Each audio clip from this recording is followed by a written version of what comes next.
Right, are you ready? I'm ready.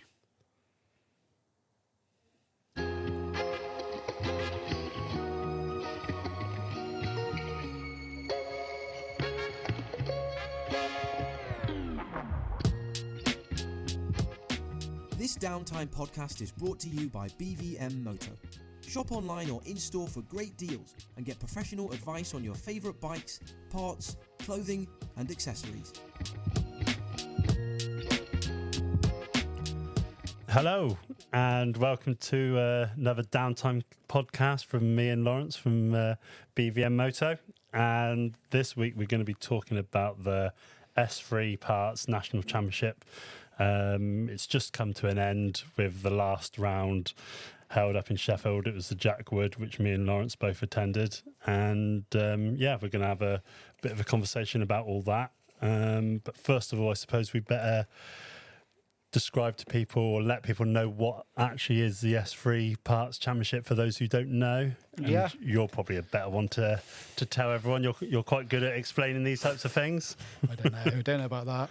Well, it's basically the S3 traditional trials championship, I suppose. It's based on the traditional nationals. Some of them used to be like British Championship rounds back in the day.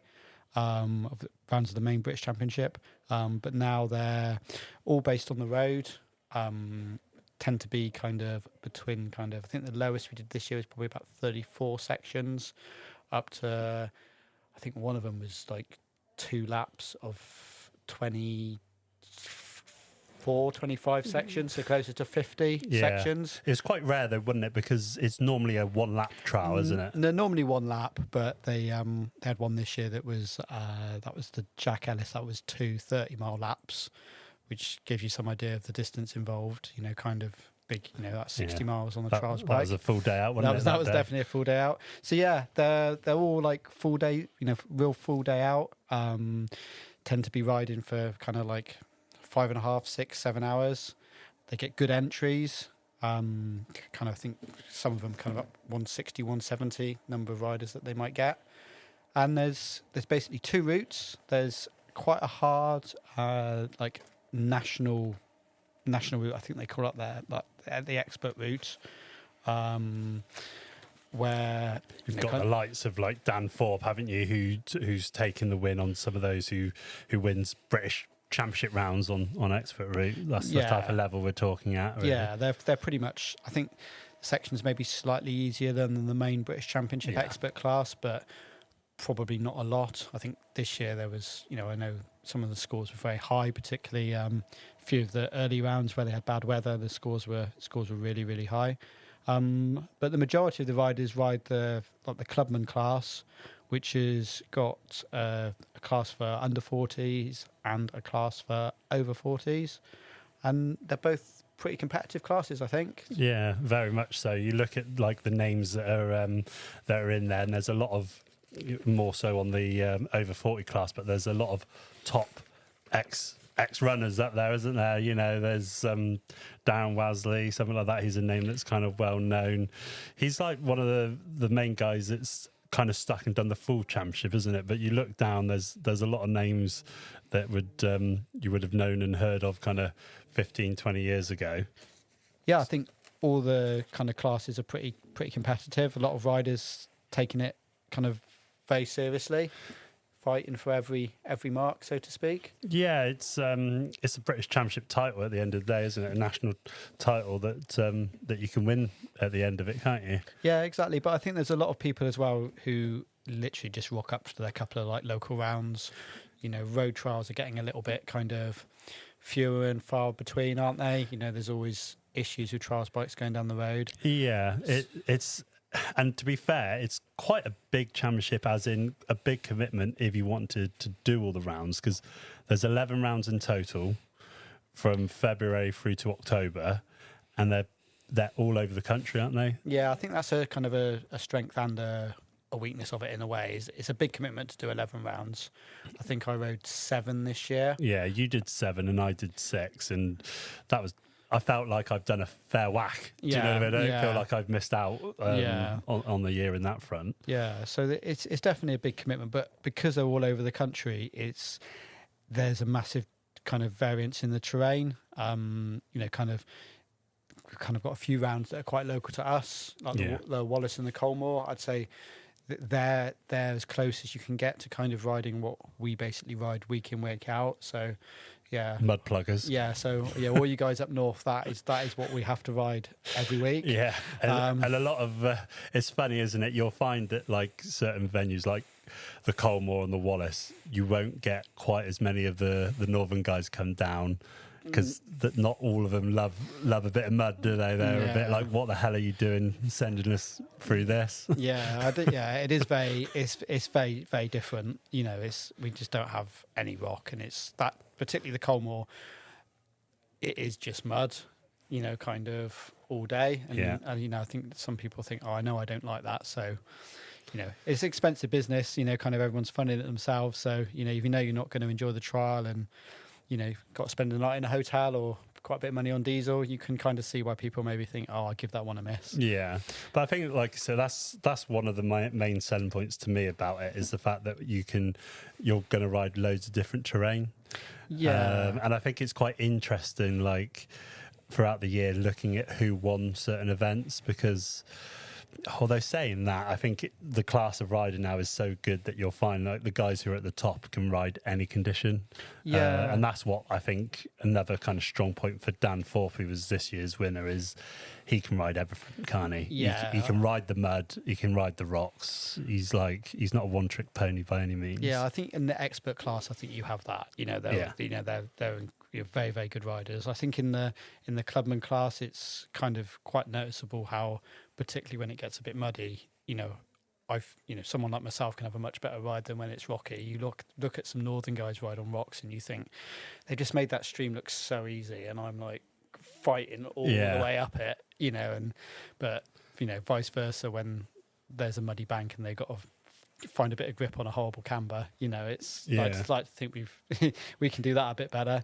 It's funny though, I think like one thing I would say though, I reckon both of us have kind of got like an all-round ability, because both of us have scored points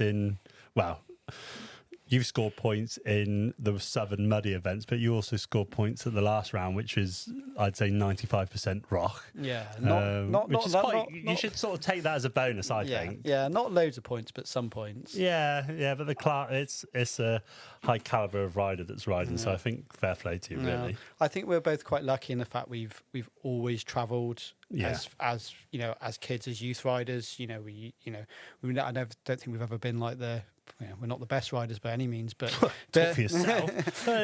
but to get out and get outside your comfort zone of your local trials and get and see what's out there in the UK, so you're riding, I've kind of remember doing like youth nationals and struggling around on the rocks kind of 30 years ago, and still struggling around on the rocks now 30 years later. So true. I think like I never did youth nationals, but from as soon as I was old enough to ride on the road, I was doing like it used to be called the Novagar Championship when I first started. Was it the same for you? Same for me, yeah. Yeah, which was they don't make them anymore, but they used to be a trials boot manufacturer, didn't they? They did. Yeah, they were. Yeah, I can remember selling those at the old BVM. I think they were probably about 140 quid for a pair of boots. And my first S3 National as well was one that my parents used to actually help run, which isn't one of the S3 championships anymore. It's turned into a bit more of a club event, but it was the Nut Trial, which was very much like the Colmore. It was flat out, fourth gear job all day in the mud. Yeah, that was definitely a mud trial. Yeah. But they are just really good events. I think one lap of 40 sections, they can have much more variance in the sections. Basically, there are going to be some dead easy sections that everyone should clean. Yeah. And there's also going to be, there's going to be some sections that that they're going to put in to sort the winner out. And there's a lot more to think about. Obviously, you've got the time to think about. You can't kind of hang around all day. You've got to keep moving. You've got to keep going through the sections. And there's a bit more going on, isn't there? Because you have to take into account that you might have to kind of go 15, 20 minutes down the road or across country to get to the next group. There's a bit more going on, and it's a full day out. Yeah, full day out you're on the thinking, bike. kind of you want to carry what you're going to eat. Can you fix your bike if you have a problem? There's a lot more to it than it's very different to the regular British Championship, where it's or kind of the World Championship, or it's definitely the World Championship sections are easier, but trials seems to real split and kind of gone the way of you have these real small closed circuit events, which are great. Kind of if you like that type of thing, kind of 3 laps, 15 sections, and it's easy for spectators and people can walk round, and there's a parc fermé and a bit of a buzz of the event. But as a rider, something like the Jack Wood trial we read last weekend, where I think that they really don't like the spectators. There's only a couple of groups where spectators are allowed. You're starting in a blustery, cold field in a farmer's barn, and there's not really, there's no trade stands. I don't think there's not, there's no toilets. I think they were lucky enough to get a burger wagon this year. But from a rider point of view, to me, that's kind of what trials is. Yeah, definitely. And I think it's though the S3 Championship is one of those ones where it's like the next level up from club events, isn't it? Like for clubman riders who are getting to that stage where they're like, one of the top riders in clubman expert to expert level, if they're aspiring to do kind of jump up to the next level. Yeah, I think so. And I think, to be honest, even anyone that wants to give it a go, if you're a reasonable kind of club rider, I don't see can have a go. You don't see any reason why you can't enter and have a crack. There's sections there that, particularly on the Clubman Route, that most people of a reasonable ability can attempt. True. I think it depends a bit on the venues as well. But I think, like, say, the Jack Wood that we rode at the weekend, my old man probably could have ridden that trial. He's just over 60 now, and he rides Clubman Route. But in fairness, he could have probably got round with us. He might have been tired by the end of the day, but there was nothing really that big. There might be the odd section he would want to maybe not attempt, but he could definitely have a good full day out if he really wanted to push himself, couldn't he? Well, there are some older riders, aren't there? Definitely. They're all kind of, I'm not quite sure on their ages, but, those kind of Barry Rhodes and... Barry's got to be over 60. Yeah, Graham Tails, he's a name for back in the day. I'm not quite sure how old he is, but there's quite a few riders who are, kind of. I'm the over 40 class. I'm one of. I'm only 42, and then a lot of them are a lot older than me, and very, very good riders. They were taking the mickey out of you, actually, weren't they? At one of the first rounds, weren't they? Sort of saying you were one of the young guns or something. Yeah, I think I had like a mark, and was like, oh, well, it's not that bad for. I'm only 40, I'm 41. Losing this mark, and all of them were like, oh, I'm this, I'm that, and playing top trumps from your age. Yeah, none of them were close to my age. So, but that's what's good about trials, isn't it? You can keep riding for years if you keep bike fit. There's a lot of older guys out enjoying the sport, and that's really good. Yeah, and I got to be honest as well. I think that last round that we've just done. That was the most enjoyable round for me personally, and I think it was for you. One of the more enjoyable ones. To be honest, I really enjoyed all of them this year. I haven't really ridden I haven't ridden nationals for a few years. Kind of thought, oh, I'm 40 now. Let's give it a crack. Kids have got a little bit older. Kind of thinking a bit more spare time on a weekend. So let's go and do some of those. And I really enjoy the fact that it depends on your level, but they kind of push me a little bit. I do feel at the end of the day, cool. I know I've done something today. Yeah. You kind of think that was a big day out. It was an achievement. It was an achievement to make it round in a way. Obviously you want to do well, but to make it round and also to get some decent rides in. Yeah, and such, it's just like you kind of come away thinking, well, that was a good day out, and.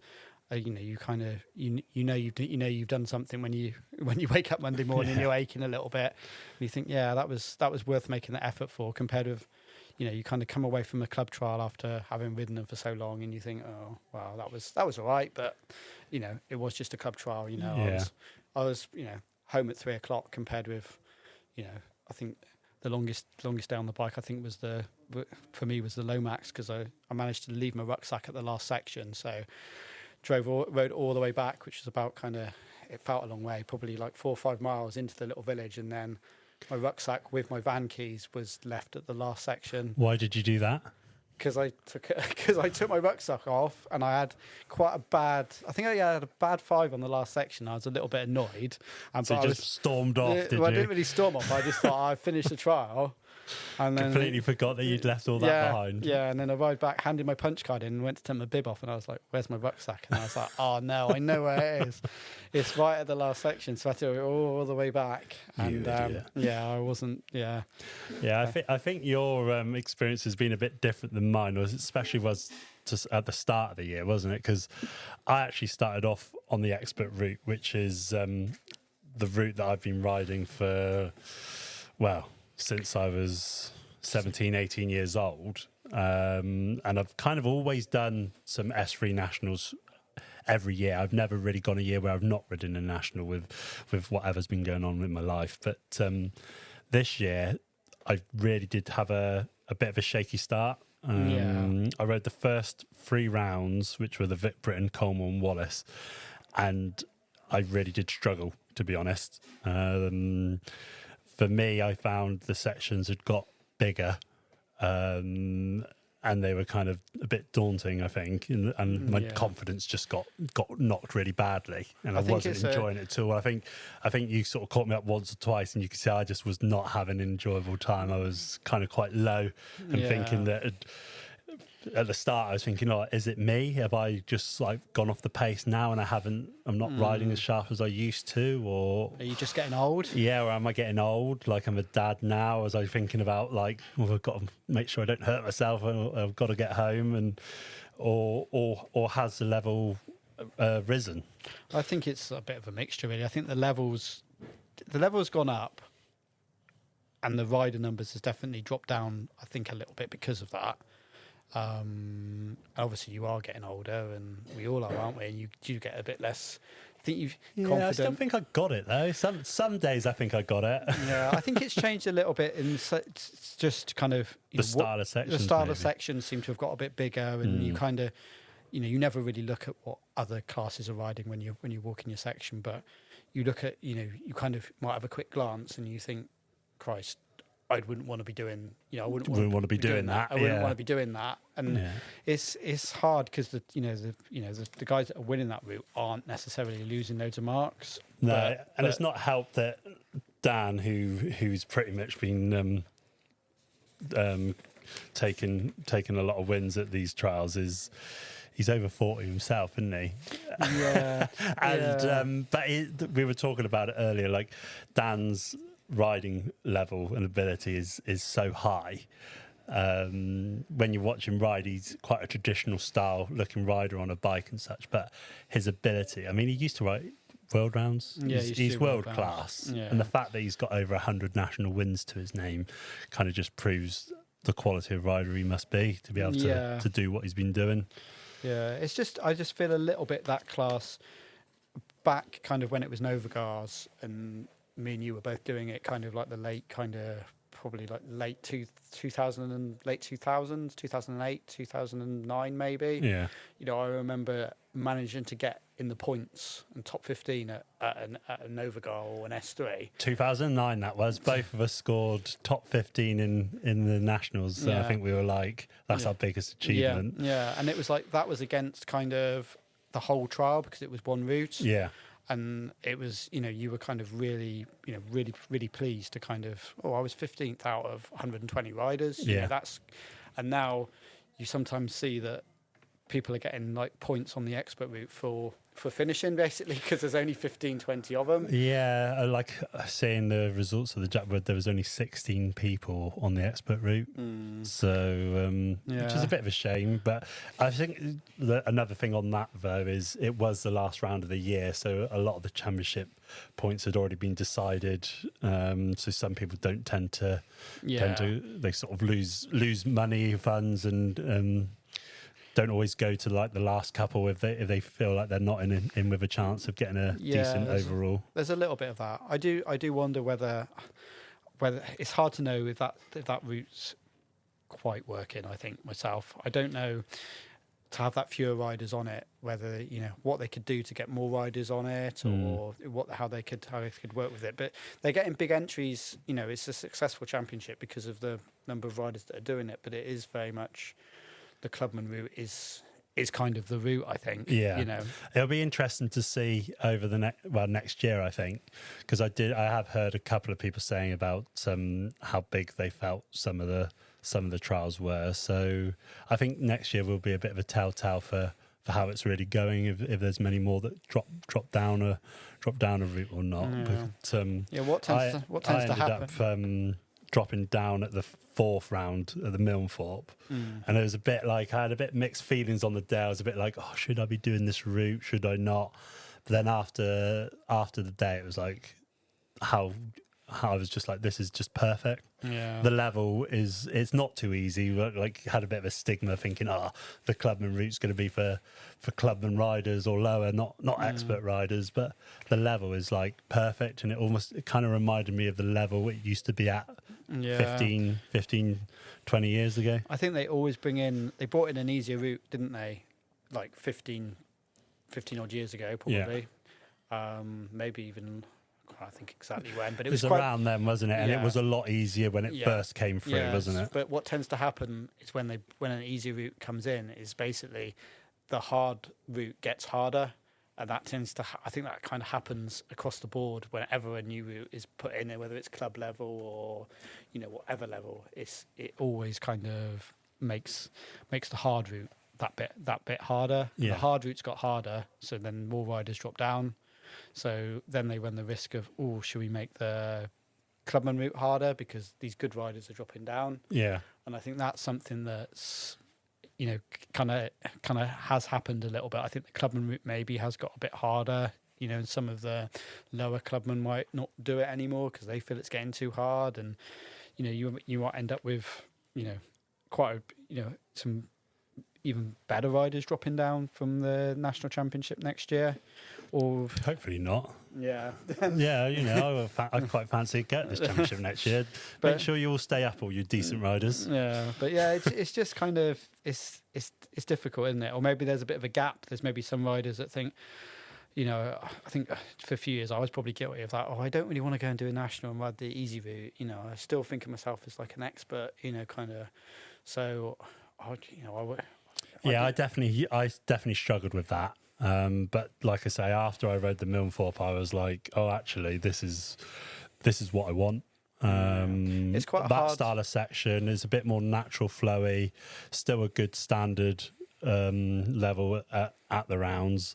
There are a few give me sections, but you want that as a trials rider anyway. You don't want, we all like a challenge, but at the end of the day, if you don't feel like you're getting anywhere, it's not fun if you're grueling and pushing and crashing every single section. Yeah, and it does look, I think when you were riding like the main route or the expert class, there was never an easy section. No. You like look through the results and people are losing marks on section 1. They're not even getting like a clean to start their day. Yeah. And it's quite, and they are big sections, and you see kind of some of the top, even the higher class riders having someone to catch for them, and you think, I don't know if this is what this championship's aimed at. It's a little bit, you've got the British Championship if you want to have kind of the minders and, go up massive 20-foot steps. Yeah, like to me, it felt a little bit like, some of these sections are something I could see at a British Championship round, and it's like, are these sections right for this championship? Yeah, it's difficult. But it could easily be me being just a bit out of touch. And then you look at the scores coming in at the end of the day, and the guy whoever's won it's come round on 15-20, and you think, well, maybe it is. Yeah, I think so, because I think the Vit Britain, I think Dan Thorpe won it on around 10. Yeah, and I think I'd lost 10 within 5 sections, the first 5 sections of the day. I think I had cleaned the first section, then I think I had back-to-back 5s for most of the first punch card. So could well be me just being fat and old and not any good anymore to do that type of stuff. Yeah. So, Laurence, why don't we just run over the results for this 2024 season now now all the events are over and the results are out?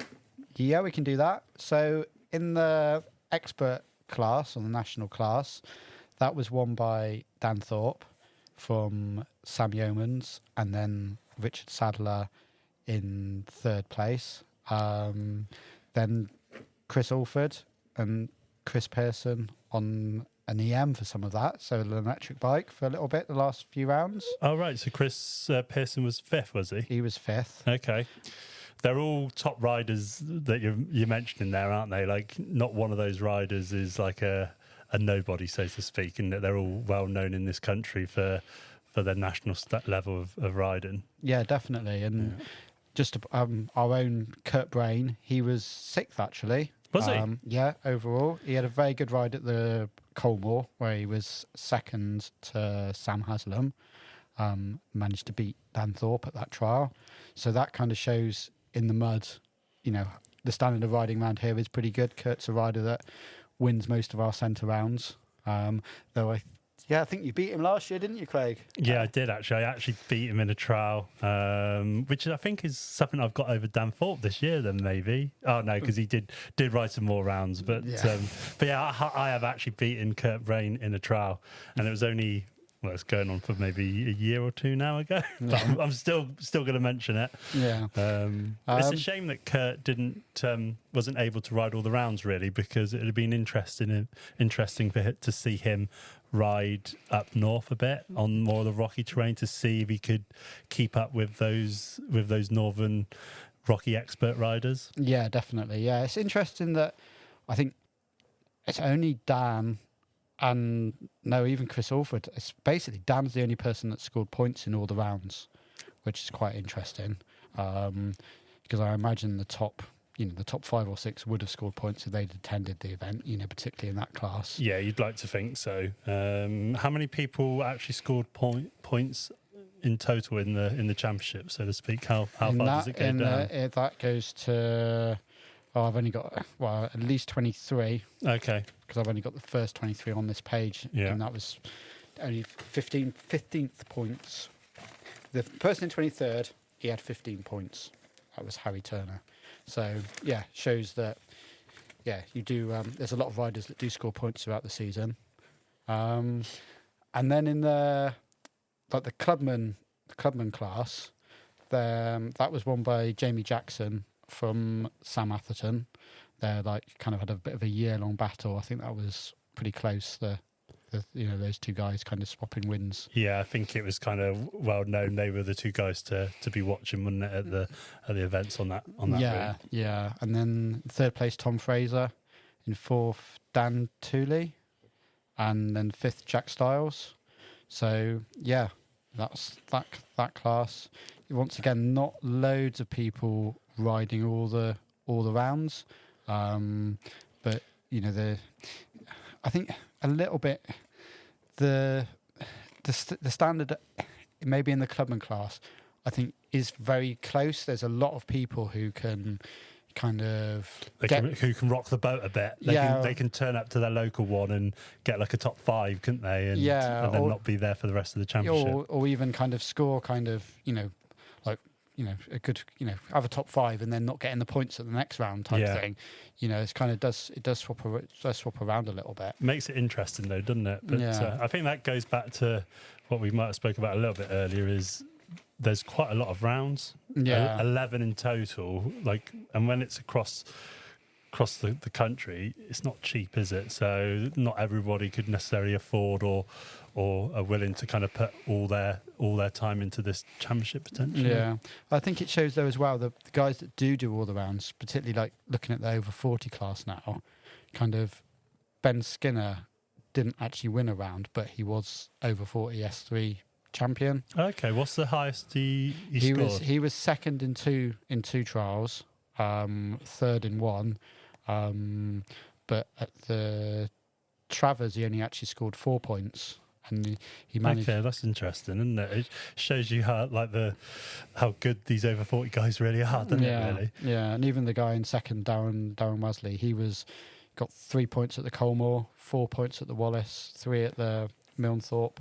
So it shows kind of how close it is, and how kind of out of championship riders, people who are just doing the wrong round do really affect things, taking away the points for those that are doing all of them. Yeah, true. And it shows you, like you said, how closely knit they are, and how close in abilities they must be. The fact that they can literally have a bit of an off day and be way down in the points. Yeah, it's I don't know.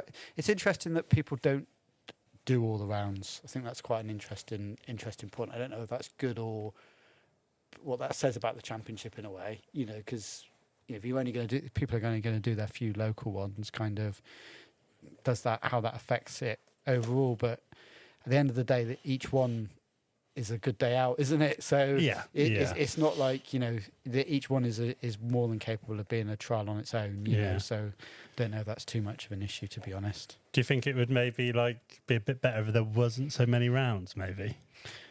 I don't know because it's hard because there are obviously kind of road nationals that aren't rounds. Yeah, and I think they still get they still all get good entries. Yeah, it doesn't seem to lack just because it's not class as an S3 round, is it? They still seem to get healthy entries. It's just food for thought, isn't it, on that one? Yeah. So do you think, kind of linked on from that, really, kind of having ridden a few rounds this year and kind of you've got experience of both classes, do you feel that there's kind of what improvements they could make? Kind of what do you think there's anything they could do to make it better?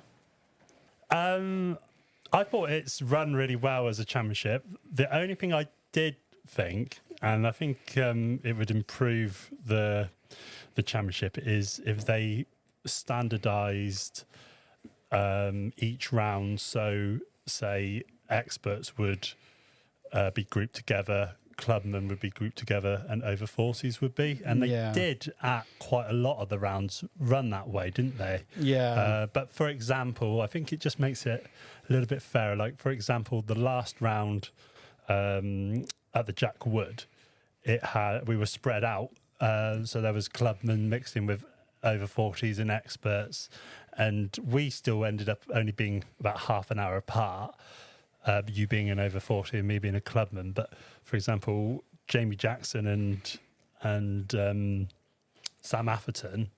Jamie Jackson was one of the first 10 riders away on the day. I think he was very early. Yeah, and then Sam Atherton was right at the back, like the last 5 or 6 riders away, and it's like such a big gap. And if it's that tight in the championship, it would maybe be a bit nicer if they were, there could still be a gap between, but maybe it would only be kind of 20 or 30 riders between them rather than maybe like there are 100. Yeah, I think that was good in the rounds where it was like that. I did like that, particularly when they set their over 40 riders off in the second group. So you weren't going to be super early. I mean, I wouldn't even be too fussed if it changed. So say, one round experts were the first away, a different round it was clubmen first away or whatever. But I do think it would be a bit fairer and a bit nicer to keep the grouped, like the classes together, contained. I think it is with that side of things. Yeah, I think that would be good. That's the only kind of comment really I would say that I kind of didn't think was quite right, and it should be like a standard thing across all the rounds. Really, that's the only complaint I would really kind of say, to be honest. Any yourself? Or? Not really. No, I think it's been I can't think all the events been really well run. It's kind of. I think there's some issue maybe with like punch cards and that causing time issues at some of them. That's always but you could, as long as trials have been going, there's been kind of delays, with riders kind of queues getting formed on sections and people, riders taking too long and all of that side of things. So because I remember going back to when my parents used to run their nationals, I think the ACU sort of said in the end that you need to run punch cards next year, and that was one of the reasons for them not carrying on running that event, is because our club at the time just did not have enough observers or manpower to be able to have 2 people per section, which is really ideally what you need with punch cards, Yeah. isn't it? Do you think it matters if that some of the rounds had punch cards and some didn't? Did that bother you? Or No, not at all myself. no, not me, to be honest. I think whichever's best for that club in that respect, I would say maybe. Yeah, I think it's to me, if you haven't got 2 observers per section, which basically hardly any clubs have, then why not use observers cards? Yeah. You know, the rider might not. You don't know your score straight away. You know, but then that sometimes that can cause arguments. Yeah. You know, I suppose the top boys don't know exactly whether their score's right or not. You know, they've got punch cards. They know.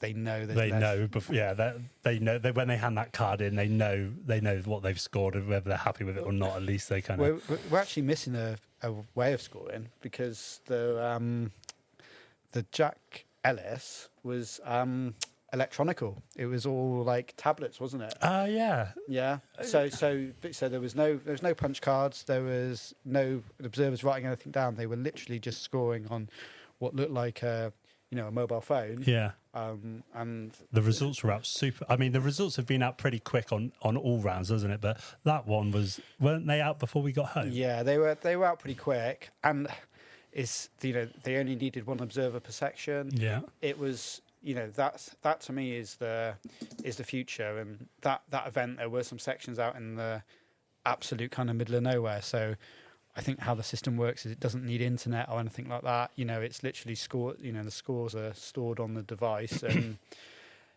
that's definitely how they do the kind of World Championship and the British Championship. And so how they actually did the Scottish 6-day this year as well. Yeah, that was all done that way. So it's looking like that could well be the future rather than punch cards. Yeah, it's just a big investment for the clubs, isn't it? And something for the some of the observers might be a bit hesitant to use kind of technology and things. Yeah, true. It would be nice if, say, like the ACU had like their own system in that respect and sent it to each club for the national series, maybe. There's things that definitely things that could kind of push that technology forward a bit. It would definitely imagine it's much easier for the secretaries of the events afterwards, like press a few buttons and there you go, there's the results, rather than having to transcribe a load of punch cards or a load of observers sheets when it's been chucking it down with rain all day. Yeah, that's true.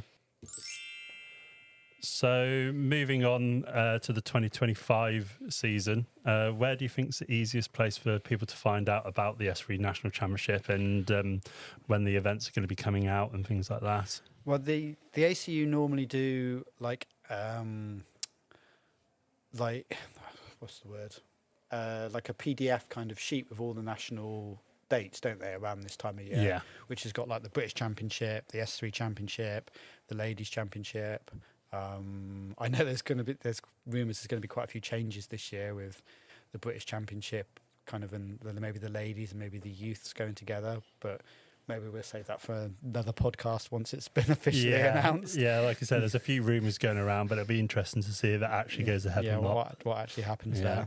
But yeah, so that's when the official dates come out. But I think what's been really good this year is actually the Facebook group. It's kind of not really anything official, but it's been run by Marty Hill.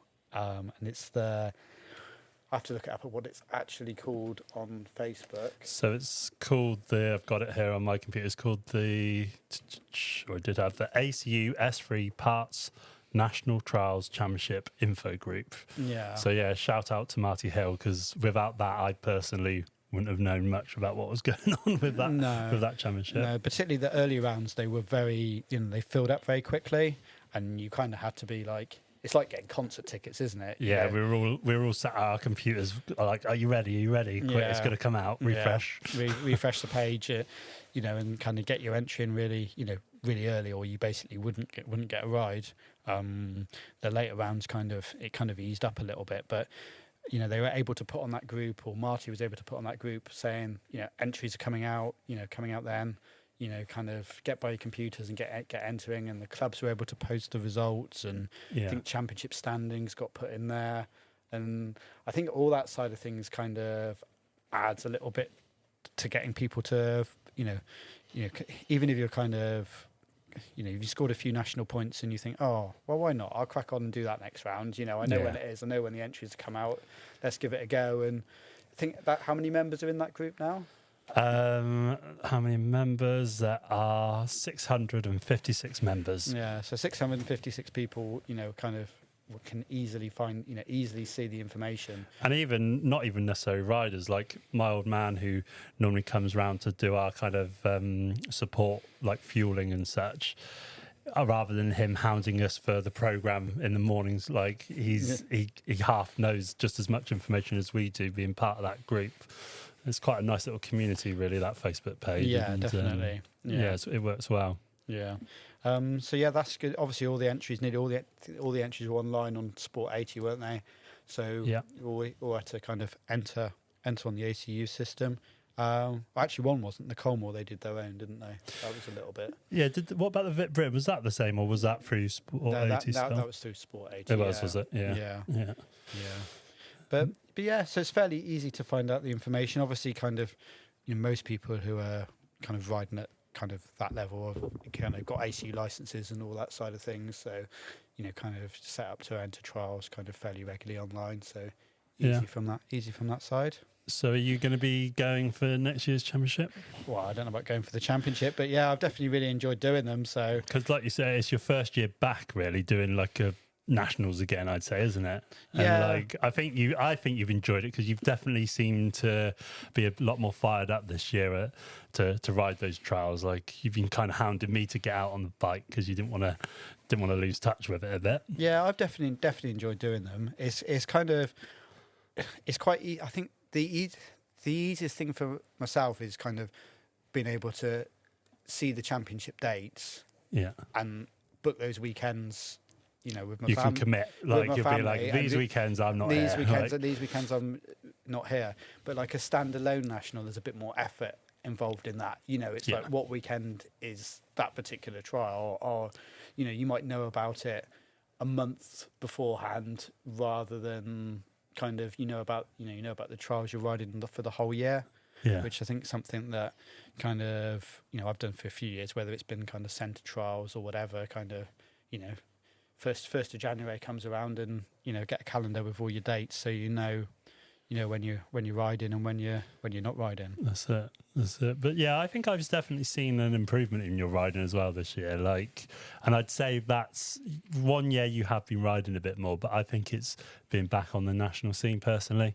Like, it's a different style, isn't it? And it's a different level. And I think you're definitely riding the best I've seen you in a few years now, to be fair to you. They're definitely they're more kind of, people say like, oh, that's a national standard section, and no, you don't kind of, it's quite hard to explain what that kind of is, but they're not like Mickey Mouse type sections, there's not like, there's no give me's, is there? No, and there's no like kind of sometimes you see organisers that the venue might not be good enough to have 15 sections, but they've got to have 15 sections because they want to put less queue in. So one of the sections is a bit like, oh, that's not really much fun, but we'll just stick that section in, just split the event up a little bit. But with nationals, it doesn't appear to be, there's not you don't really get that, do you? No, you don't.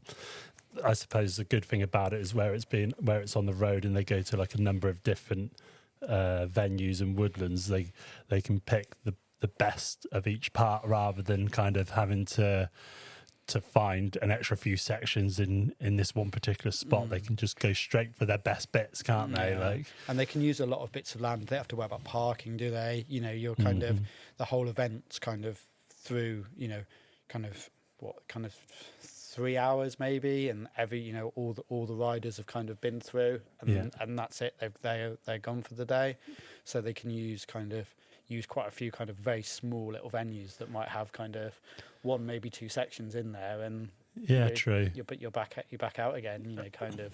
You think in the Jack Wood, there's a couple that there was one that just literally started on the road, wasn't it? I mean, you know, so you know, people from around there could probably tell me the name of the section, but it's a double sab, a real like kind of steep kind of stream that you start on the road, you ride all the way up this long stream, kind of fighting your way all the way up, come to the top, and then back down to the road, back down to and the then road, off you go, and then off you go. And it's like, you know, literally, you could never run a trial on that bit of land, because literally that is the section. But either that, or you'd have 10 incredibly short sections. Yeah, 10 incredibly short sections. But another thing I thought as well is maybe like it's easier to get a better standard as well in a section, because there's only 2 routes.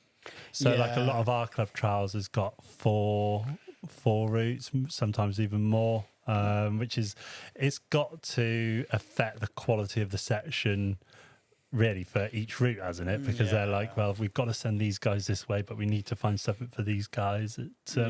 Maybe that's got a bit to do with it as well. Yeah, I think it's the further north you go, I think when you get to kind of riding the streams, I think the sections are more natural and you do less turning, which our centre's very bad for that, isn't it? For how tight it is. Yeah, and I think a lot of it is because we don't have kind of natural flowing sections, so you end up kind of, you know, modern bikes are so good these days that, you know, we're kind of hop in and, you know, kind of. That's how they get the marks off, isn't it? Because our bikes can pretty much get up any hill now with enough run up, and the tyres are so good, isn't it? So they have to tighten it up to kind of make us lose marks that way. Yeah, but it's very, very different. It shows kind of how kind of, you know, if you kind of riding kind of all over the country, you do see more kind of like how different areas do it and different standard sections, and you know, it's just. It's interesting kind of if you kind of get out and do a few of these trials, how different it can be to what you're kind of riding week in, week out at kind of club and centre level, basically. Yeah. And finally, is there anything new happening in the shop this week? I've been away on holiday, so I'm a bit out of touch. What's been going on? Oh, it's been manic without you. Oh, really? No, it's been fine. Me and Rick have had a lot of fun. How many takeaways did you have? None, actually. We've been strict. We've no treats for us. Oh, right. No one's brought any sweets in for us this week, so I'm a bit sad about that. Oh, dear. Like that sound effect. Yeah. The only new thing we've had this week whilst you've been away is the new BVM puffer jackets have arrived. All right. So for those of you that don't know, we've teamed up with Jitsi, and they've made us some shop clothing, so to speak. So you can get yourself a BVM puffer jacket, which is more kind of the type of thing that you'd wear around the paddock. And for everyone that buys those shop clothing, that stuff really goes towards helping us at the shop to help make these podcasts and such, because at the end of the day we aren't podcasters or YouTubers. We own and run a trial shop, and try and make some money from selling trial stuff. Try to. Yeah, so if you do like the podcast and you want to support the channel, you could buy something from us. Yeah, either trials bikes would be nice, or clothing, or anything really. We've got a wide range of stuff in stock, so why not have a look at our website, or give us a call if you've got any issues with your bike and you need to get it sorted, and we'll try to help you out. Yeah, we'll do our best. Okay, I think that'll do, won't it? Yeah, sounds good. Yeah, we'll speak to you all again soon. Keep up to date by following us on Facebook, Instagram, Twitter, and YouTube.